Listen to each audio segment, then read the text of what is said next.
Curieusement, bien davantage que les enquêtes qu'on s'emploie à étouffer, ce sont les accusations des proxénètes à l'encontre des policiers de l'ONU, des policiers qui les auraient rackettés, qui commencent à faire du bruit. On s'en inquiète à New York, car ce n'est pas la première fois que des représentants des Nations Unies sont l'objet de soupçons et d'accusations.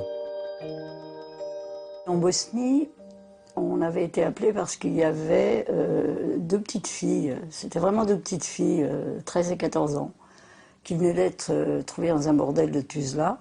Et puis tout d'un coup, il y en a une qui s'est cachée sous la table, donc nous on se demandait ce qu'elle avait, et en fait elle venait de voir passer deux Pakistanais qui étaient des policiers onusiens.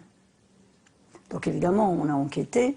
Ces deux Pakistanais, ils avaient payé, ils étaient de très bons clients, ils avaient payé une somme assez substantielle pour passer la nuit avec les deux gamines. Ils les ont torturées, elles ont dû avoir des relations sexuelles avec des animaux. Enfin bon, je ne vais pas entrer dans les détails parce que je vous assure que même moi, quand j'ai entendu ça, j'ai vraiment eu envie de vomir. Si vous n'y mettez pas un terme immédiatement, cela ressemble à un cancer qui grandit. Et vous devez tout arrêter très très vite. Évidemment, j'ai prévenu mon boss, Jacques Klein, qui était absolument foudrage. Il n'a même pas eu le temps de réagir. Ils sont partis.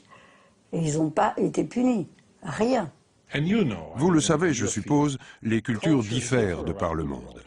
Vous savez, quelqu'un m'a répondu un jour, « Eh bien, la prostitution n'est pas illégale dans mon pays. » Ce n'est évidemment pas chose facile pour l'ONU de digérer une chose pareille et de composer avec ça.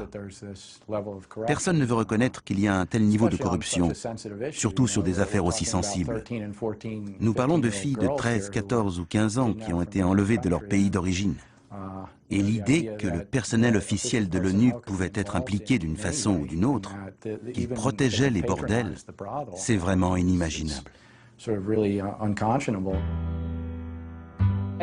J'ai décidé qu'il y en avait assez parce que le département des affaires intérieures de l'ONU n'enquêtait pas sur ces affaires. Jacques-Paul Klein n'avait aucun intérêt à enquêter sur ces affaires.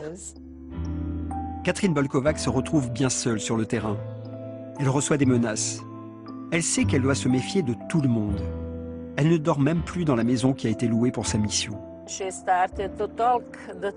Dès qu'elle a commencé à faire des révélations sur ces trafics, elle a été mise à l'écart. Je pense qu'elle a eu beaucoup de chance. Parce que, aussi loin que je m'en souvienne, deux femmes policières de l'ONU au Kosovo ont été assassinées parce qu'elles gênaient. Catherine a eu de la chance. Malgré les preuves accablantes qui s'accumulent sur le comportement de ces hommes, l'ONU persiste à ne rien faire. Mais se met d'accord avec l'employeur de Catherine pour se débarrasser d'elle. Catherine Bolkovac est licenciée. Elle ne cède pas. Elle est bien décidée à dénoncer la collusion des sociétés militaires privées et de l'ONU. Quand l'ONU arrive quelque part, ça augmente, ça provoque, ça, je ne sais pas, il y a quelque chose qui se passe. On voit arriver tous ces types et oui, il y a des exactions qui se commettent. C'est une des plus graves violations des droits de l'homme. Je veux dire, on parle de l'esclavage et tout le monde se gargarise à l'ONU il n'y a pas longtemps. Tout le monde était heureux, joyeux. Oh, l'esclavage aboli. Non, c'est pas vrai. L'esclavage sexuel n'est pas aboli. Je ne parle pas de ces enfants qui naissent et dont on ne s'occupe plus après. Alors là, on part et il y a des milliers d'enfants comme ça, qui n'ont pas de père, ou des pères de passage. Comme les proxénètes et les prostituées suivaient l'armée américaine en Asie, comme les Russes qui ne se déplacent jamais sans leur bordel militaire, les trafics emboîtent désormais le pas des forces de la paix. En ex-Yougoslavie, ces trafics n'ont pas disparu. Ils se sont juste déplacés un peu plus loin au sud, au Kosovo, grâce au déploiement d'une force internationale de 40 000 hommes. L'ONU protège ses casques bleus et a peur que si elle prend des sanctions à l'encontre de ces casques bleus qui se conduisent mal, parce qu'il y en a vraiment qui se conduisent très très mal, le pays incriminé n'enverra plus de casques bleus. C'est assez hallucinant. Il y a eu des scandales récemment partout. de République démocratique du Congo, Haïti évidemment, Libéria bien sûr, pratiquement dans tous les pays où les casques blancs ont été envoyés, partout. Partout. C'est bien ce qu'ont fini par comprendre les plus hauts responsables de l'ONU. En 2008, afin de se dédouaner des crimes commis et de restaurer l'image de l'organisation, le secrétaire général de l'ONU consent à un film de sensibilisation à l'usage de ses agents. On pourrait penser qu'il y a une politique de tolérance zéro qui n'est jamais et qui n'a jamais été mise en place. C'est-à-dire qu'on en parle, on dit attention, mais quand on demande, alors qu'est-ce que vous faites si? Rien. Freddy est un adolescent, mais c'est aussi un proxénète. Il gagne sa vie en amenant des filles aux employés des Nations Unies. Sa clientèle demande des filles jeunes qu'il trouve dans les bars et les bordels de la ville.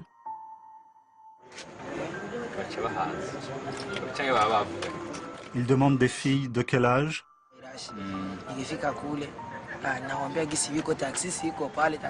Ils montrent des filles sur la plage du doigt et ils disent « J'aime bien celle-là ou celle-ci ». Ils montrent par exemple une fille assez grande mais pas assez âgée. Je cherche des filles au visage jeune, pas des mères. Je les aborde et je leur parle. Quand elles apprennent qu'elles vont gagner de l'argent, elles viennent au camp. Je touche alors mon argent et je les laisse seules. On nous a demandé, à mon organisation et à moi, d'aller ouvrir, enfin d'aller en Haïti et d'ouvrir un centre pour des enfants de 4 à 10 ans. Des enfants qui sont soit kidnappés dans la rue, soit faussement adoptés et vendus pour servir d'esclaves sexuels. Beaucoup d'utilisateurs sont des gens de l'ONU. Moi, je le sais. L'ONU le sait aussi. Tolérance zéro? Non. On pourrait penser qu'il y a une politique de tolérance zéro qui n'est jamais et qui n'a jamais été mise en place. C'est-à-dire qu'on en parle, on dit attention, mais quand on demande, alors qu'est-ce que vous faites si? Rien. Freddy est un adolescent, mais c'est aussi un proxénète. Il gagne sa vie en amenant des filles aux employés des Nations Unies. Sa clientèle demande des filles jeunes qu'il trouve dans les bars et les bordels de la ville.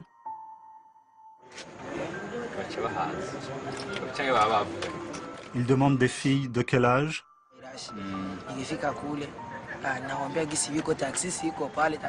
Ils montrent des filles sur la plage du doigt et ils disent « J'aime bien celle-là ou celle-ci ». Ils montrent par exemple une fille assez grande mais pas assez âgée. Je cherche des filles au visage jeune, pas des mères. Je les aborde et je leur parle. Quand elles apprennent qu'elles vont gagner de l'argent, elles viennent au camp. Je touche alors mon argent et je les laisse seules. On nous a demandé, à mon organisation et à moi, d'aller ouvrir, enfin d'aller en Haïti et d'ouvrir un centre pour des enfants de 4 à 10 ans. Des enfants qui sont soit kidnappés dans la rue, soit faussement adoptés et vendus pour servir d'esclaves sexuels.